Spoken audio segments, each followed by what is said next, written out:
Good morning there, YouTube. It is Monday morning, February the 2nd, the day after the Super Bowl. We're out here this morning. It's roughly 8:30, 9 o'clock, I guess. I don't know, somewhere around there. I haven't looked. It's 30 degrees here in Memphis with a real feel of 15, it says.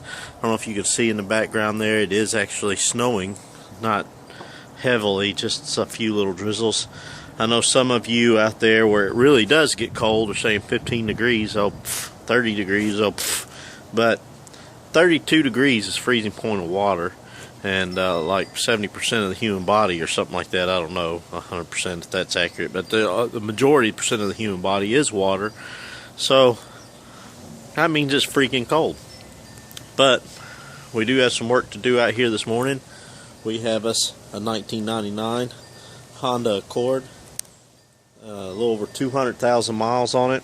It's actually a pretty decent little car for the age and the miles on it.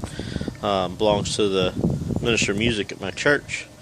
We're gonna it's got a kind of a scrunching noise when you apply the brakes. He was thinking it's more of a grinding noise. I don't know that that's so much the case. Would take it out and drive it, but I just want to hurry up and get this thing broke down so I can see what's wrong with it, so I can get up to the parts store and get the parts. It's going to be kind of limited filming because I have to have my gloves off for the filming. I don't want to get my girls or anybody out here to hold the camera, and also when it's this cold, battery life is shortened.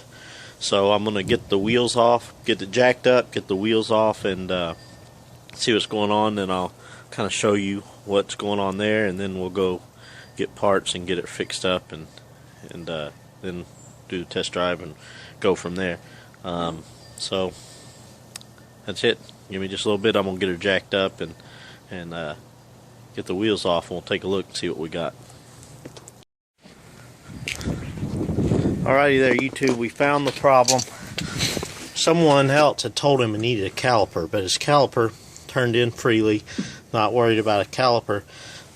You can see right here, that's the inside of the rotor on this side. He thought it was grooved. Someone told him it was grooved up. It's not grooved up. What's happened here is the brake pad has not been contacting on that side of that rotor, so it's rusted. If you look here, this is the inboard pad, hardly anything left. This is the outboard pad. So looking at that, first rule of thumb is, oh, it needs a caliper, but the caliper's free and easy. It's turning like it should. What we actually found, excuse the mess in the shop, I need to get out here and clean it up. On the caliper bracket, this one here is free and easy. This one here, however, this pin here is stuck. It's frozen. So I've got my pencil torch out, my little Matco torch. I wish I had a big torch, but this is what I got, so this is what I'm going to make do with. I'll have to let it sit here, the heat on it for a while. Actually put some heat on that, and then this thing here will be able to turn out after a while. And then what I'll end up doing, I'm going to pull the other side down just to inspect it. But I'm going to take the rotors up to O'Reilly's, just turn my rear rotors. Go ahead and get this freed up, clean it up with the wire wheel and the grinder, clean those pins up. Then take some silicone brake grease, high temperature brake grease, and grease those up, get them working good. Get some decent quality pads with some freshly turned rotors, and then we'll be good to go there. Like I said, just got a proper application of heat here. Get that thing getting hot. It'll break that pin up and allow me. All I'll do is take a pair of pliers and grab it here and turn it, and it'll start to break loose.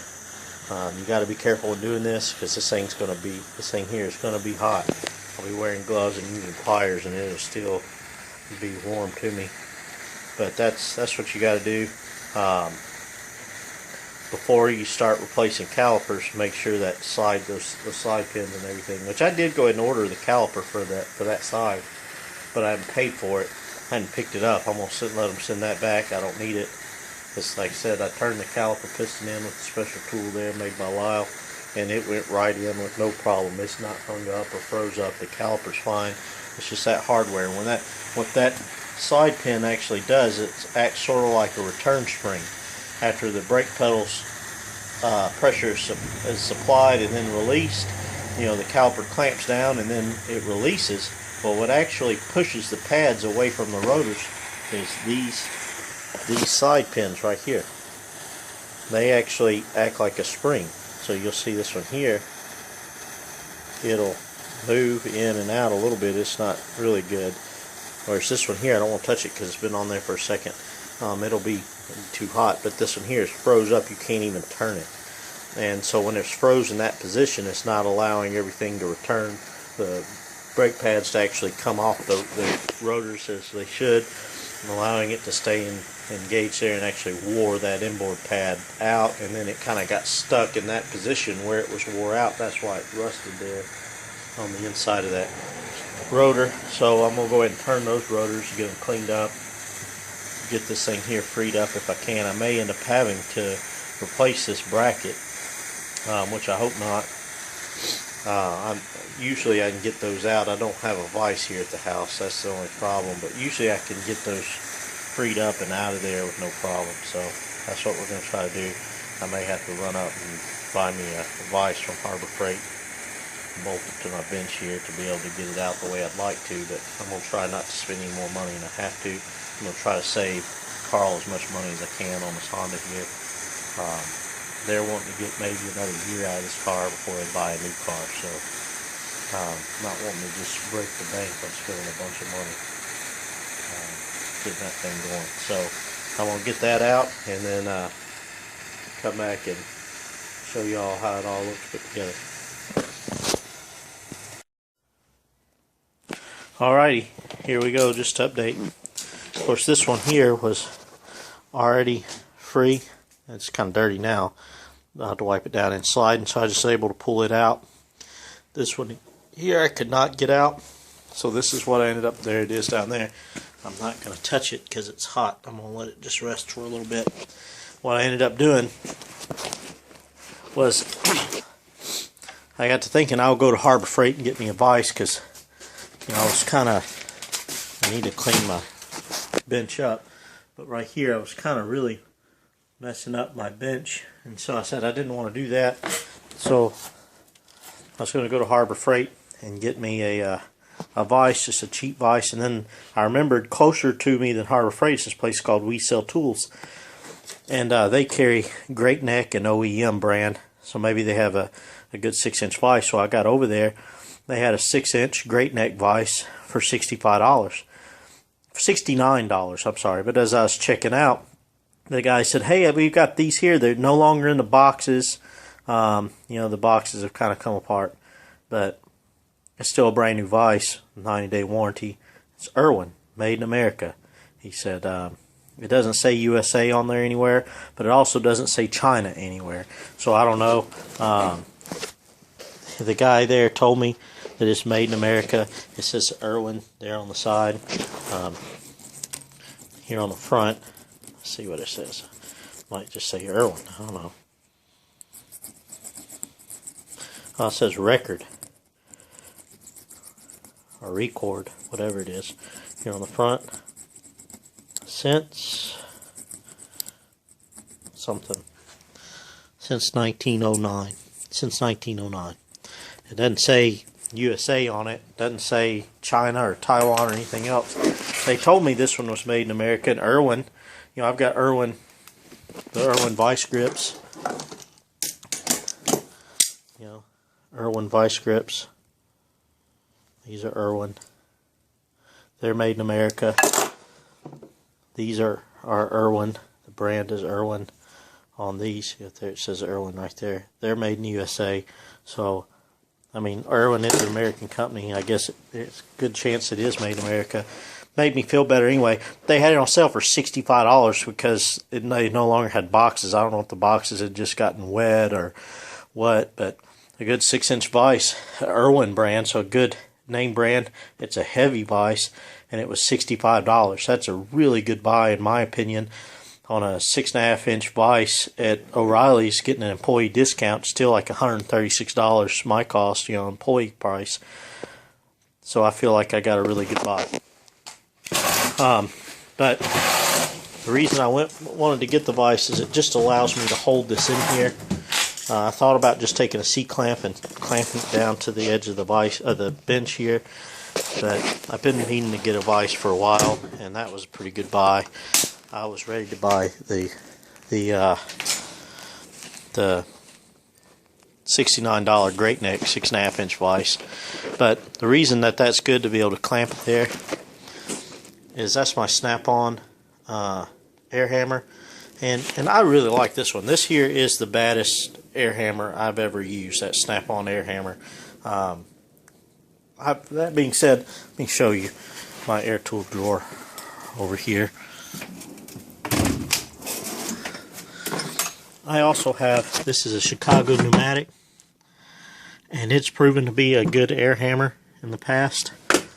This is a Sears Craftsman, and it has not proven to be that great. I mean, for little light duty jobs it does fine, but when that one, that's the baddest one that Chicago pneumatic made at the time, which is, I might not be saying that right, it's not the Harbor Freight tool. That's, I forget what theirs is, but it's the tool truck brand one. But I was having problems, and the snap-on guy saw I was having problems with ball joints on Dodge truck. He said try that one, and I had to buy it after I tried it. That's the baddest boy on the block. Used my little butane torch there. Heated that joker up just because that one there wasn't able to get it hot enough. That one put a little more heat to it. I really wish I had an oxygen acetylene torch, but I don't. But that one put enough heat to it, combined with the air hammer. And then what I'll do, you see, I don't know how well you can see that. There's some junk down in there. I'll blow that out and clean it out. And then I've got a new hardware kit from O'Reilly's here.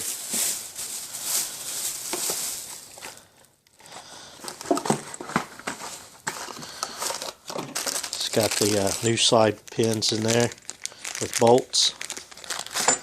And then over here,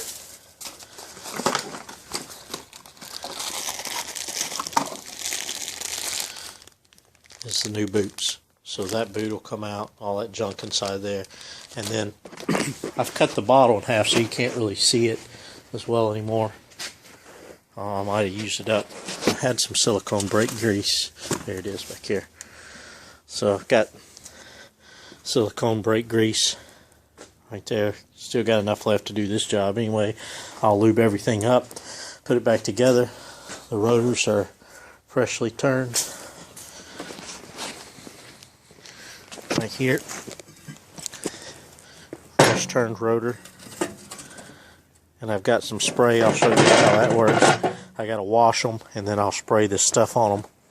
It turns them kind of silver, and then I'll put everything back together and get it off the jack stands, and we'll go drive it, make sure that our problem is fixed. This job has taken me quite a few hours because I fought this thing because I didn't want to go buy anything. I try not to spend money on stuff. I've wanted a vise for a while, but I didn't want to exactly spend the money today on buying it. But I kind of had to. Didn't have to. Matter of fact, they had cheaper ones. They had one for $16. It probably would have done this particular job, but in the future, if I need something bigger for like doing U-joints, holding the drive shaft or whatever, this vise here will handle pretty much anything I throw at it. It's a heavy-duty vise. I suspect that my grandchildren will be figuring out what to do with Grandpa's vise one day.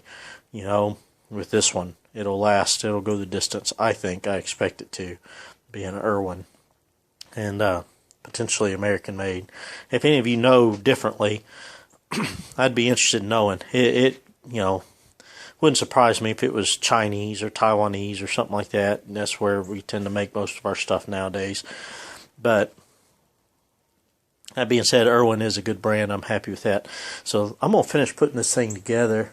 And Jenny said she might come out in a little while. If she does, I'll get her to film a little more of doing the job. But to kind of sum up what we had to do here, I fought this thing for a little while with this little Matco torch, and it does great on some things, but as thick as that metal is right there, this just couldn't get enough heat in there to really do any good. So I had to go and get a new propane bottle because mine were empty, and then just use this, hit it kind of right in here to allow enough heat to break that thing loose, and using the air hammer here to knock that out, that pin, just to drive it out. Then we're going to clean up inside of there and here. See, that just comes out like that. And we're going to clean up inside of there, both of those, and put the new slide pins in and grease it all up, and we'll be good to go. And I'll show you how it looks when we get it back together. Alright, I think I kind of brushed over this subject a little too quickly. The importance of this brake grease. And in a pinch, I have used anti-seize, I've used wheel bearing grease, anything like that will work. Anything that stand high heat and temperature. But what you want to do, this is going to be hard to do with one hand, but see, these here actually move pretty freely, but I'm still doing a brake job, so just let me set this down here.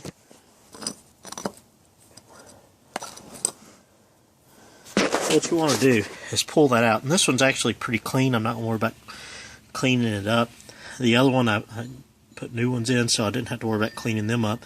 But if it was like rusty and cruddy, even though it might pull out easy enough, I'll take a wire brush or use the wire wheel and the grinder and clean that up. Then what you want to do is take this stuff here. Let me see if I can do this in such a manner that you can see. You're going to take this, you're going to take your little brush of stuff.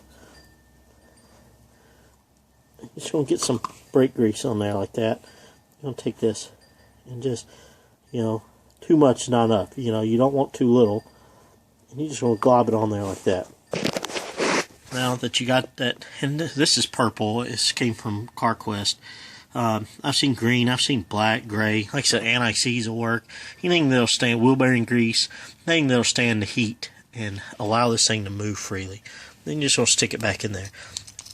And what that does, it keeps this problem that this car actually experienced from happening, which was that hardware froze up, the slide pin froze up, didn't allow the caliper to release, the pad to release, stayed engaged to the rotor, and prematurely wore out brake pads. These brake pads still actually have some life in them, a good deal of life in them. But because of that, that one side ended up going metal to metal and causing some problems. And could have potentially been a lot more problem than what it is, especially since how he drove on it for a while like that, for a while. So whenever you do a brake job, it's important. I've seen guys in shops do it. They just throw this crap back together. They don't grease that back up like they should. They don't wash their rotors. And yes, I said wash. I took these rotors right here into the kitchen and washed them in the sink. And you see a little, like I was saying, I accidentally shut the camera off there. There's actually a little surface rust already starting to form where I'll wash that off. But the importance of that is rust will just dust off. You're going to get rust on rotors anyway, just because that's the nature of what it does.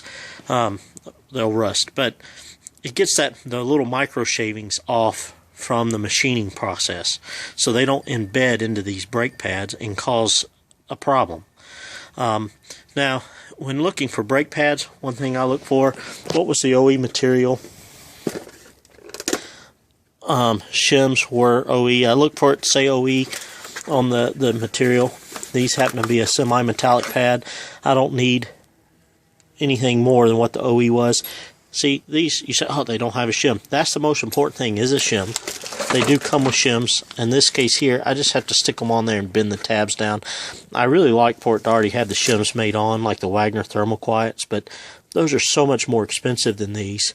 It's just not worth the extra money when I can just 10 seconds time put those on and bend the tabs down. And I've got a OE quality pad with a shim already made on it. I've turned my rotors nice and smooth, and I washed them, and I lubed my hardware up before I put everything back together. And I will actually put a little bit of brake grease on these ears, so that way they slide in here on these pins, and I'll take a wire brush and clean that off so that it doesn't have any of that rust and build up debris on there, and put this thing back together. That being said, I don't have a lot of problems. I have had some comebacks in the past when I was a young mechanic and experienced, but since I've learned how to do this job right, I don't have these problems very often of comebacks. I use quality pads. I lube everything up. Don't necessarily have to replace. And another thing, just because you have some uneven pad wear, don't let somebody tell you, oh, you need a caliper, because the shops will, they make money on trying to sell you the extra labor, on trying to sell you that caliper. That caliper looks nasty, but it functions fine. So why would I replace that, right? It turned in freely, and that's what these look like. Sort of like the Ford Mustangs do the same way, and you have to have a special tool. It looks like this right here. It's got that kind of an end on it. That's the tool. And I guess one day if I ever have another one and I have a helper to hold the camera, I'll do a tutorial on how to actually use that tool. It's made by Lyle. O'Reilly's carries one. It's called EverTough is the brand. You can buy it at We Sell Tools. It's an OEM brand. There's a lot of different ones out there. Even Harbor Freight has one. US General is their brand. Mine is Lyle. That's the box that came in way over there. Lyle Tools is who made mine. And it works great. I like this style better than the ones with the T-handle, because if I get one of these, maybe it's just that piston has extended itself just a little too far and it doesn't want to start back in. This is a no-no. You're not supposed to do this, but I'll put my 3/8 impact on there and just bump it to kind of get that thing unfrozen and turn it back in. And then if it turns freely, I know I got a good caliper. It just kind of extended out a little too far and needed a little help getting started back in. Now I'll just bump it a couple times and then use my ratchet here. It's a Cornwell ratchet and a snap-on socket, by the way. I'll use my ratchet here to turn it the rest of the way in. And at that point, as long as it turns freely, I'm okay. At that point, if it doesn't turn freely, then before I call a caliper, and this is good on any caliper, I'll loosen the brake bleeder valve here so it allows pressure to release. And then if it turns in freely, I'm good. I'll tighten it back up, bleed the brakes after I'm done. If it doesn't, at that point, I know I truly have a stuck caliper, and at that point, I'll sell calipers to a customer. Not before. And so if you're a customer, you're person out there, make them show you that pull the caliper down and actually show you that it's stuck. Don't just buy the caliper. If you're the technician in the shop, don't just sell calipers, do your customers right. At least that's my thought on it. Do the customer and if you think in your experience, hey, you've seen problems with these calipers or something, you think you should go ahead and replace it anyway, even though it's freed up, be honest with your customer. Tell you, look, right now this thing is freed up. I'm able to push it back in. But based off of my experience, I do recommend calipers. Like when I worked at Firestone, buying calipers gave you a lifetime warranty on the brake job, parts and labor. So I'd do it that way. I recommended calipers on every car that came through the door. I said, this is what it needs. It just needs front pads and I can machine the rotors. However, if you want to go ahead and replace calipers too, that gives you a lifetime warranty on the brake job, parts and labor. Well, that all of a sudden makes sense to a customer. If they can afford it and they plan on keeping the car, they can decide to go ahead and replace calipers, but they're not doing it because I told them the calipers are bad. They're doing it to get a lifetime warranty on the calipers, on the brake job. And so I've been honest with the customer and let them make an informed decision. And that's what I encourage you, if you're the technician, whether you're at home like I am or whether you're in a shop, be honest with your customer. Give them the chance to make the decision based off of good information. Or if you're the customer, if you're the consumer, somebody's telling you need calipers, don't just buy into that. Make them show you. Go out there and let them push that piston in and see how freely it goes. If you go out there and that piston's already pushed in, you know it went in. It's not froze up. They pushed the piston in already. And that's the piston right there. So if it's already pushed in, you know it's not froze up. They pushed it in. They're just trying to make some extra money on you. So just be informed. And I'm going to finish putting this together, then I'll show you how it looks at the end. Oh, by the way, safety first. Jack stands. Both sides. Jack stands. I do like to use jack stands. Jack stands are pretty cheap. We sell a set of them similar to that at O'Reilly's for, I think it's under $20. I think it's on sale right now for $14 at O'Reilly's, to be honest. I don't even know where that set came from. I actually think they're my father-in-law's that he left over here one time. I've got 3 or 4 sets of jack stands around here, because like I said, they're cheap and it's just a little bit of added insurance. So I'm gonna finish putting this together. I gotta check an oil leak on a Chevy Tahoe later, so I really want to get this one knocked out, and I'll show you before I put the wheel on, I'll show you how it all went back together. Sorry there, YouTube, I did not get the video of it put back together. It's sitting out there on the street, waiting for the guy to pick it up. It's done. No more noise, no more scrubbing, no more grinding, pulsation, none of that. It's all good. So that was it. That's the about the short and skinny of it. Now I've got a mess in here in my shop to pick up. I need to get it straightened up. I got a Tahoe coming for an oil leak. So maybe that'll be another video. We'll get underneath the Tahoe, see where it's leaking. So, but with that, until next time.